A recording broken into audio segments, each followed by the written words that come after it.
বাংলাদেশের সঠিক রোগ নির্ণয়ের ঘাটতি কথা উল্লেখ করে এ বিষয়ে হতাশা জানিয়েছেন স্বাস্থ্যমন্ত্রী সরদার মোহাম্মদ সাখাওয়াত হোসেন।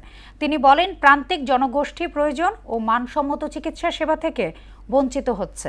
সকালে ঢাকা বিশ্ববিদ্যালয়ের স্বাস্থ্য সেবায় উচ্চ প্রযুক্তি শীর্ষক আন্তর্জাতিক সেমিনারে এসব কথা বলেন মন্ত্রী। স্বাস্থ্য ব্যবস্থার এসব প্রতিবন্ধকতা দূর করতে সরকার কাজ করছে বলেও জানান তিনি। নাজমুল ইসলামের প্রতিবেদন। বাংলাদেশ থেকে বিদেশগামী রোগীদের 53% যান মূলত রোগ নির্ণয় বা চেকআপের জন্য। এদের মধ্যে অন্তত 5% খোঁজ চিকিৎসা পেশায় জড়িত। চিকিৎসার জন্য বিদেশমুখী হওয়ার তালিকায় 10 নম্বরে রয়েছে বাংলাদেশ।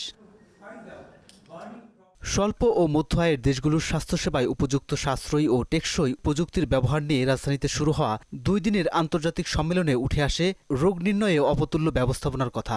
এক্ষেত্রে গবেষণা ও অভিজ্ঞতা বিনিময়ের মাধ্যমে কার্যকর সমাধান এবং আন্তর্জাতিক সহযোগিতা জোরদারের গুরুত্ব দেন সেমিনারে অংশ নেওয়া স্বাস্থ্য বিশেষজ্ঞ, চিকিৎসক ও গবেষকরা।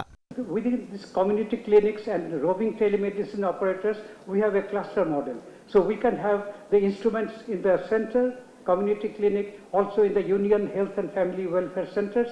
Meaningful partnership and innovative solutions that will benefit Bangladesh and other low and middle income countries.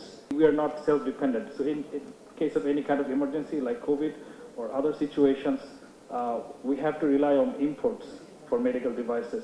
সঠিক রোগ নির্ণয়ের ঘাটতিতে হতাশা জানান স্বাস্থ্যমন্ত্রী সরদার মোহাম্মদ সাখাওয়াত হোসেনও।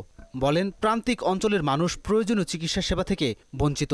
এমন বাস্তবতায় স্বাস্থ্য খাতের বাজেট দ্বিগুণ করা হয়েছে। In the health sector this year, the historical budget is approved around 69,000 crores taka to support our people, public health, to take care of the public health, to make the public health available at the remotest areas of the whole country. এর বাইরেও হাম ডেঙ্গুর প্রাদুর্ভাব বাড়তি চাপ তৈরি করেছে দেশের স্বাস্থ্যসেবায়। মন্ত্রী জানান, কিছু হাসপাতালে ধারণ ক্ষমতার অতিরিক্ত ডেঙ্গু রোগীকে চিকিৎসা দিতে হচ্ছে। Lack of extending the hands of cooperation from the proper authority has brought the failure in our innovations and attempts to invent something for the nation. So far, I think. From my own experience, we shall want to first cite an example. Just during the last measles crisis, dengue ও হাম মোকাবেলায় নিয়োজিত স্বাস্থ্যকর্মীদের ধৈর্য সহকারে কাজ করার নির্দেশনা দেন Sardar Sakhawat Hossain. I must congratulate our doctors, our nurses. They have proved that they can. Nazmul Islam, মোহনা সংবাদ, ঢাকা।